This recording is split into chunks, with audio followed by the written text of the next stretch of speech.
Sa Negros Occidental naman, nagpakalat ng mga tauhan ng pulisya at militar para magbantay sa mga lugar na nasa ilalim ng areas of concern. Live mula sa Bacolod City, may unang balita si Eileen Pedreso ng GMA Regional TV1, Western Visayas. Eileen? Susan, tiniyak ng Negros Occidental Police ang mahigpit na pagbabantay sa iba't ibang bahagi ng probinsya sa pagsisimula ng campaign period para sa barangay at SK elections. Mahigit 4,000 police personnel ang nakabantay ngayon sa mga munisipyo, public plazas sa mga barangay sa pagsisimula ng pangangampanya ng mga kandidato sa barangay at sangguniang kabataan elections. May border checkpoints at quick response team din ang militar. Sinuring po natin lahat ng localities, lahat po ng barangay. Wala po, para sa law enforcement po ng PNP, wala pong tayong sinasabing special na but we maintain na maging secure po yung upcoming election na yan. May focus lang po kami. Mas diin po kami sa deployment po namin pagdating dyan sa mga election areas of concern. No?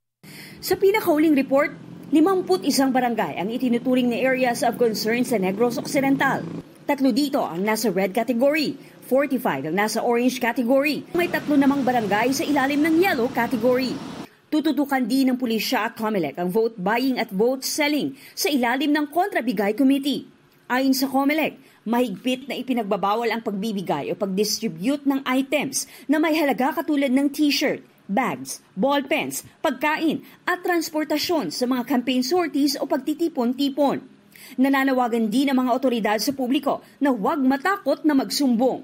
Sana po ipagpaalam po nila kung may nalalaman sila mga impormasyon, lalong-lalo na po sa vote buying at saka kung ano man po ang reklamo. Importante po na may bahagi nila at may report nila sa ating kapulisan.